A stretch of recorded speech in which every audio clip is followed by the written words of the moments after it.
நாகர்கோயில் வாட்டி பாம்பு குத்திடுச்சு நம்மளை.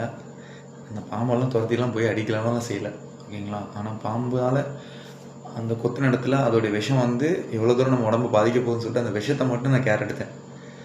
உடம்புலேருந்து அந்த விஷத்தெல்லாம் ஃபுல்லாக எடுத்துட்டேன், பாம்பை விட்டுட்டேன். ஓகே, அதே மாதிரி தான், ஓகேவா. தொழிலையும் வந்து பார்த்திங்கன்னா நம்மளை நிறைய பேர் வந்து பாம்பு மாதிரி சீண்டுவாங்க. அப்போ நீங்கள் அவங்கள துரத்திட்டே போனீங்கன்னா நீங்கள் வந்து என்ன பண்ணிடுவீங்க, வீரியம், அதோடைய வீரியம் வந்து உங்களுக்குள்ளே ஏறி செத்து போயிடுவீங்க. ஸோ நம்ம அதெல்லாம் துரத்த வேணாம்.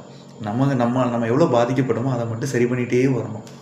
அது வாழ்க்கையிலையும் அதே மாதிரி தான், ஓகேங்களா. அதையும் சரி பண்ணிகிட்டே வரேன், ஓகேங்களா. ஒரு சின்ன டெமோ பார்க்குறீங்களா? ஒரு 3 மந்த்துக்கு முன்னாடி என்னுடைய வெயிட்டு போய் செக் பண்ணி பாருங்கள், 105 கிலோ, ஓகேங்களா. இப்போ போய்ட்டு என் ரீசன்ட் வீடியோஸ்லாம் பாருங்கள், ஒரு 20 கிலோ குறைஞ்சிச்சு, புரியுதுங்களா. ஸோ நான் பாம்பை துரத்துகிற ஆள்லாம் கிடையாது, விஷத்தை சரி பண்ணிக்கிற ஆள், ஓகேங்களா. மேஷனாலே விஷம் தான். நம்ம விஷத்தை வந்து ராசியில் நமக்கு இருக்கிற பிரச்சனையும் நம்ம சரி பண்ணிட்டு வரோம், உடம்புல இருக்கிற பிரச்சனையும் சரி பண்ணிட்டு வரோம், தொழில் இருக்கிற பிரச்சனையும் சரி பண்ணிட்டு வரோம், ஓகே. ஸோ இல்லற வாழ்க்கையில் இருக்கிற பிரச்சனையும் சரி பண்ணிட்டு வரோம். இன்னும் கொஞ்சம் நாளில் என்னோடய உடம்புல இருக்கிற என்ன பாதிப்பு, மன ரீதியான பாதிப்போ, உடம்பு ரீதியான பாதிப்போ, தொழில் ரீதியான பாதிப்பு எல்லாத்தையும் வெளியே எடுத்துருவேன்.